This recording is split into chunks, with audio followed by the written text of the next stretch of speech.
work in the aftermarket, the chances are that you've read something from GarageWire.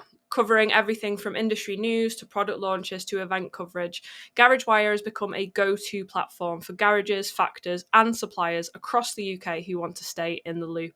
And today I'm joined by Stuart Woolley, who has the front row seat to everything GarageWire, and I'll be picking his brains on how to use PR and industry publications around an event.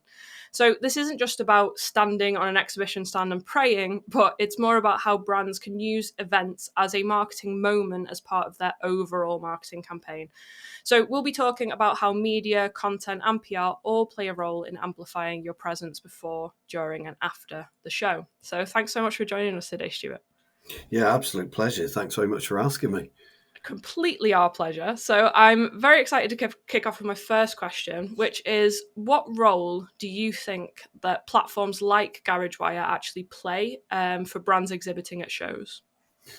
Yeah, we've become more and more important actually over the years. My background has always been print and media from a local point of view and a commercial point of view. But actually, when I was asked to join GarageWire and my limited knowledge of GarageWire before joining the company really opened my eyes to the power of the internet, so to speak. And that's an old phrase from an old guy, online being the new phrase. But for me, looking at the way that print was established, the way that print moved things forward, to the way that online and the ether has taken over everything now, the real benefit for us and the real benefit for brands is not just a branding message anymore.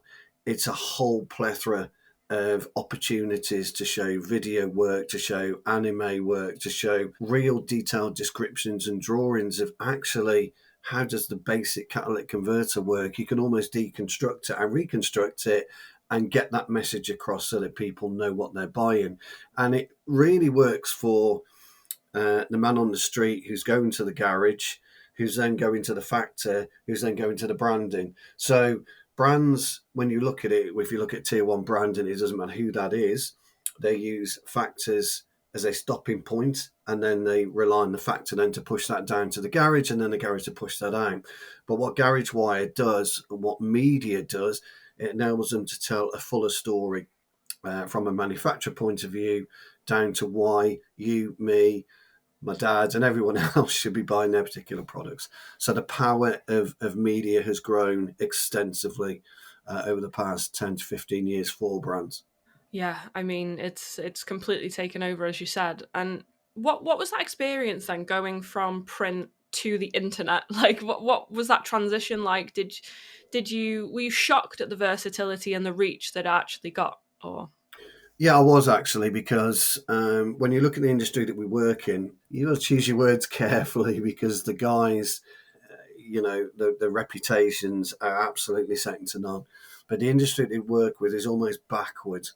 And I mean that in the nicest possible way, because when you look at garages from, from the 70s to the 80s, and most of the mechanics in there, you could blindfold them. They could strip a gearbox down and rebuild a gearbox blindfolded.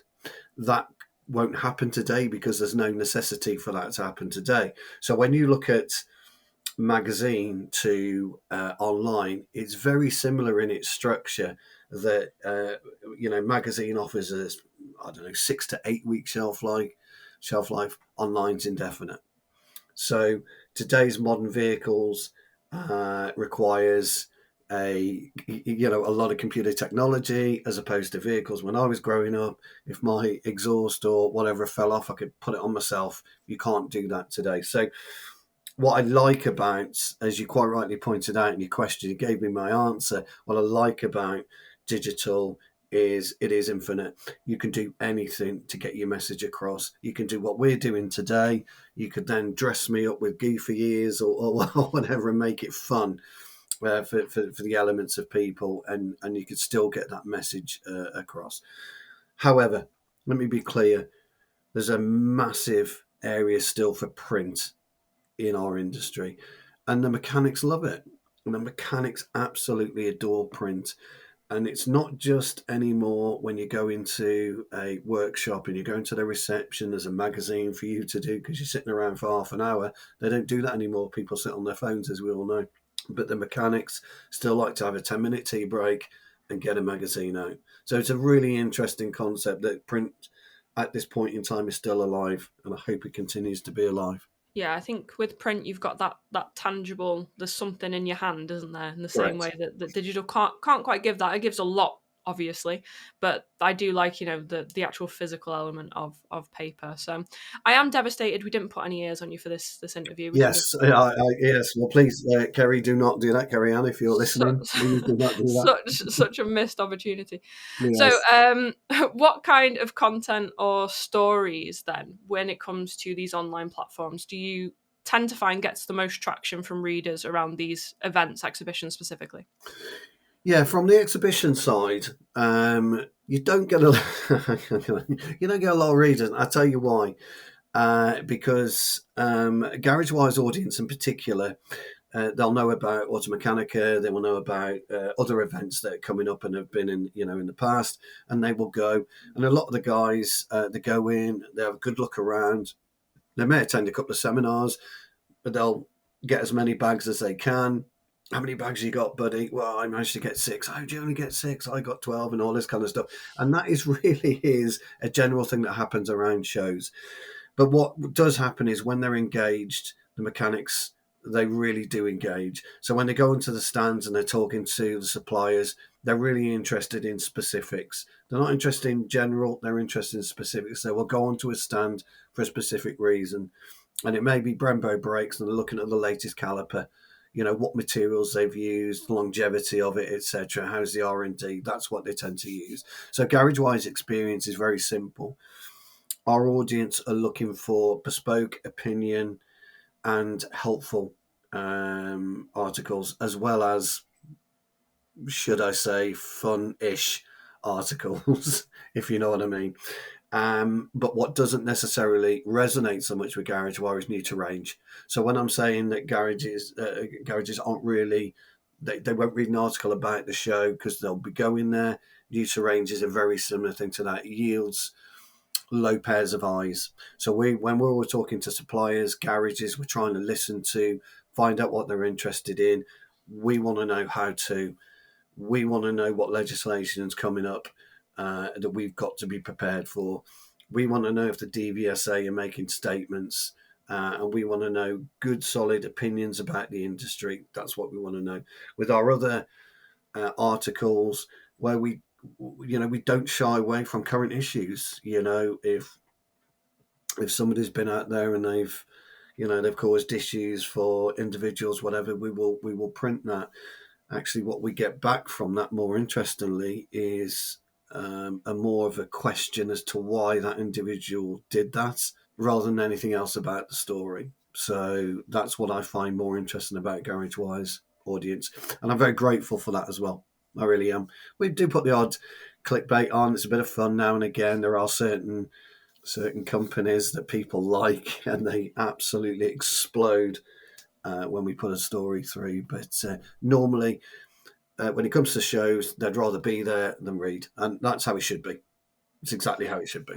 Yeah, I mean, I'm glad you kind of brought that up because I mean, we've discussed it, or we will be discussing it in the next episodes. Is that saying that we're on stand A38, come see us. It's not a story, is it? It's not something that I'm going to be No, interested in. It's also it doesn't serve the audience at all, really, does it? It's not something that they're going to take interest in. sorry, you're absolutely right, and it's a great point you make. But if you said, "Come and see me on stand 38, there's a beer waiting for you," woof, people would just absolutely migrate to that stand, and so they should.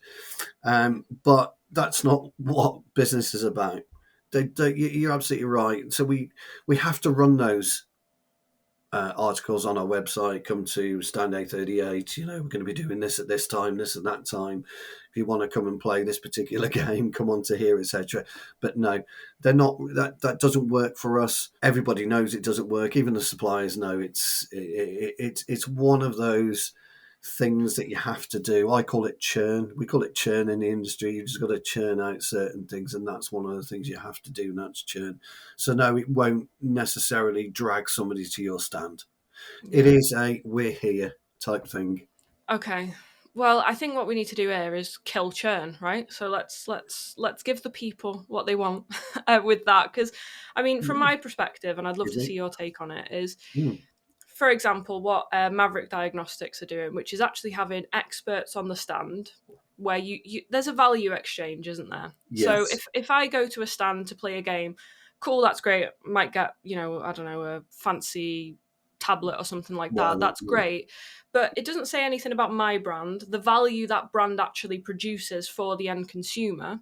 And it just doesn't make a story that, like you say, is going to get any search volume, possibly not evergreen at all. Whereas if you did something around like the expertise, for example, in OEM diagnostics like Maverick have, then what you could have is those topics that you could like churn out in a more valuable way through GarageWire about here's a topic, here's a topic, here's a topic. By the way, you can talk to our experts about this specific topic, any questions you have at the event.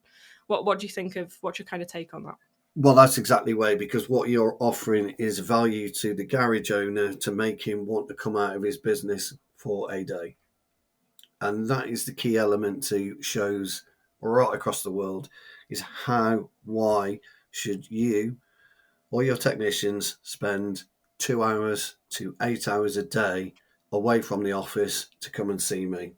What is the value that you're going to offer me that's going to make me want to do that? And that is the key question. So having expert knowledge, touch and feel in many ways, come and have a go, try the new tools, try the new diagnostic piece of equipment.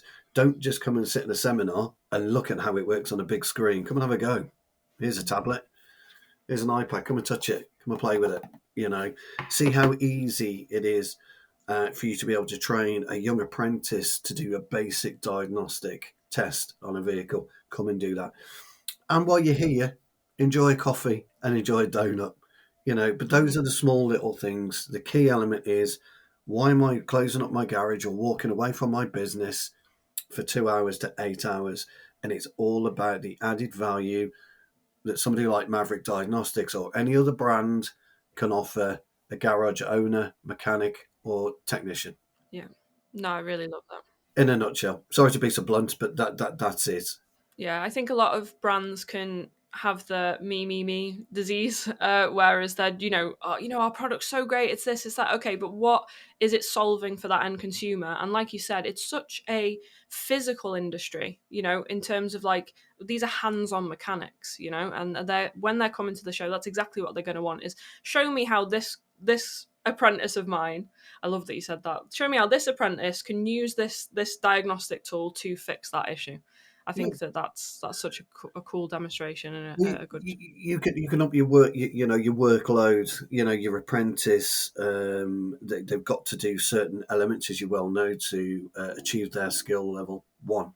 But we want them to stay from level one. We want them up to level two, and we want them to move from level two to level three. We don't want to drop out the system at 1% at level one. So if you're able to give your apprentice something a little bit outside the scope of what's within their normal parameter, but it's an easy option for them to do it. And you can say, right, well, we've got 4 cars in. Can you just run me a diag for all 4?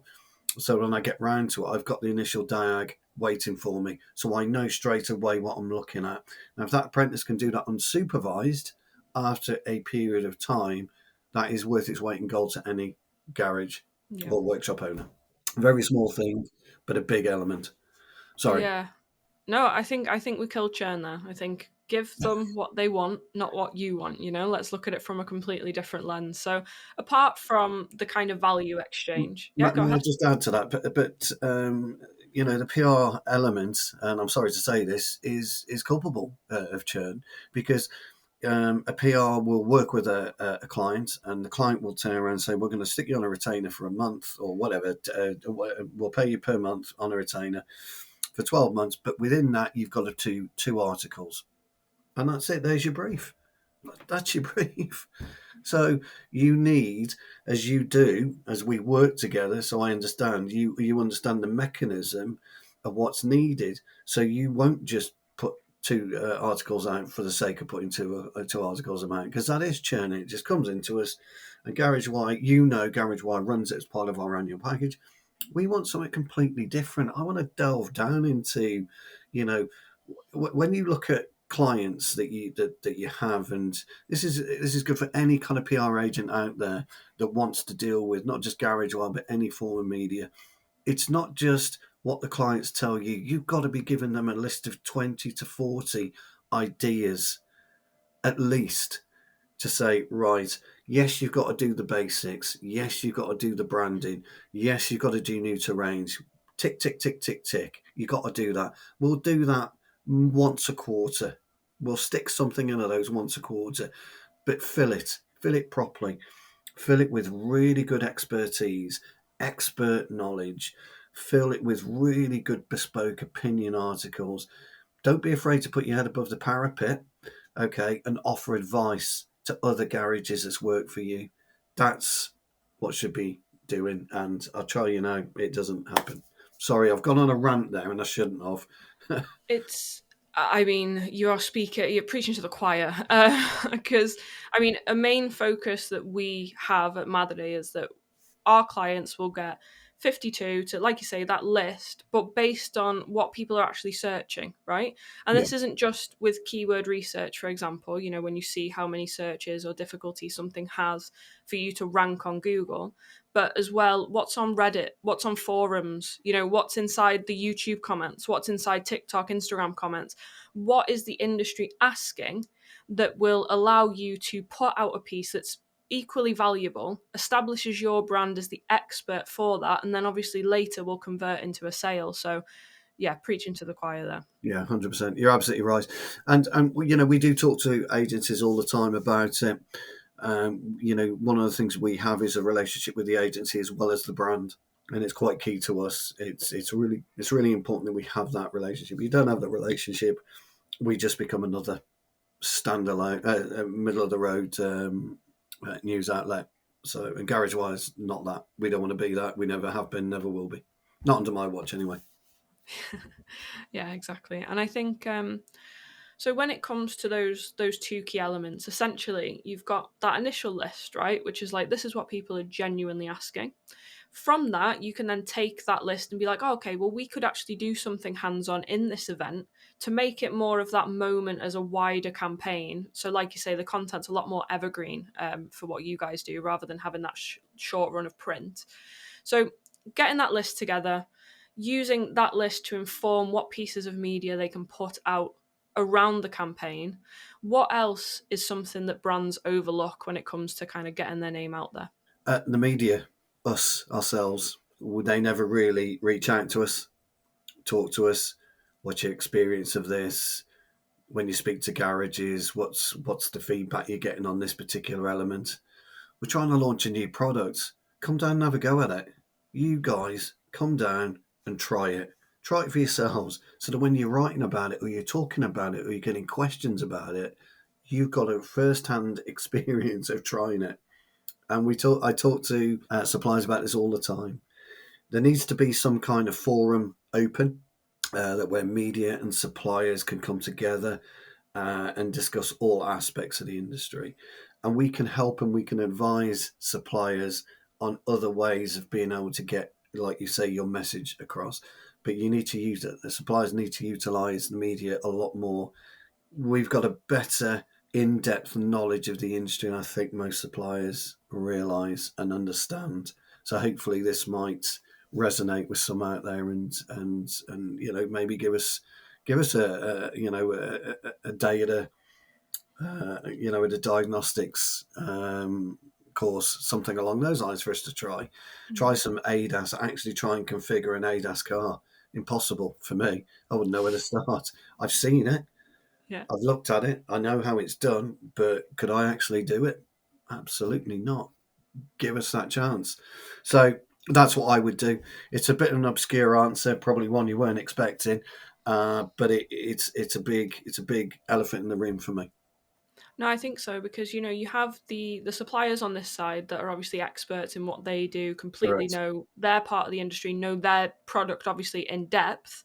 And then you have the marketing side, which typically knows more about the customer, considering that's our whole job, right? Is to know about the industry, what the customers want, and then has that layer of automotive specific marketing knowledge.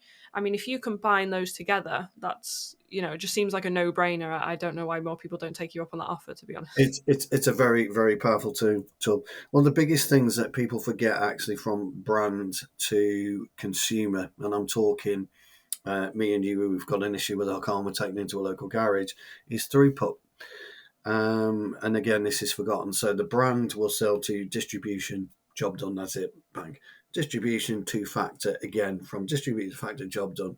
So you take your car in, Sarah, and you need a set of brake discs for your car.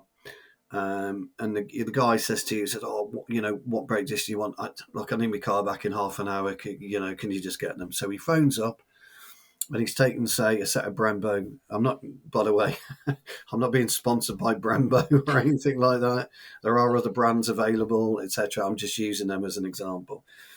He gets it, and he asks for a set of Brembo brakes, and the guy on the other end of the line on the factor looks at it three ways. I get the biggest rebate on this particular product.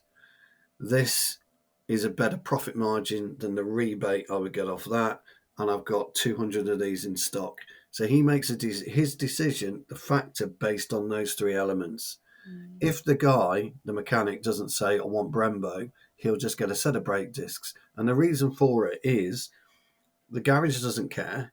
He needs a set of brake discs because he's got half an hour to fix your car.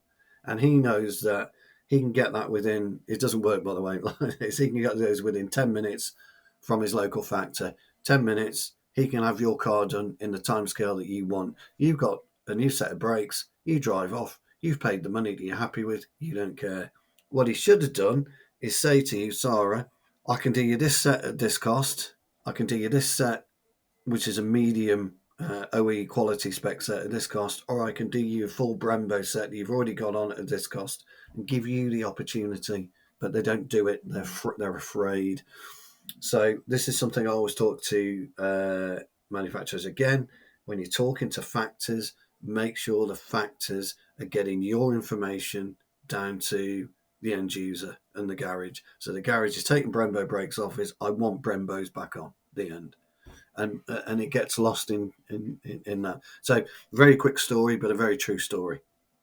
I think that on that element is it's always something that I feel like brands really don't crack, which is that I think they know they need to do it. I think they know they need to get to the end consumer, but it's a difficult road, isn't it? Because again, Hugely difficult road, yeah. yeah, and if you're doing that, that me perspective, that will never hit the end consumer. It has to be content that's digestible, relevant, that why would I even need to know? It almost needs to be a lot more clickbaity, like you kind of prefaced before, into getting that end consumer to perk their ears up and to actually say, oh, okay, this is a brand that I would want in my car. Because aside That's it. from the car, it's like, oh, I've got a BM, I've got a Mercedes, I've got whatever, that's my baby, I'll get it detailed, I know a lot about the cleaning products, but what is in the car, I know nothing about. I didn't know that Hella made it, things like that, that Absolutely correct.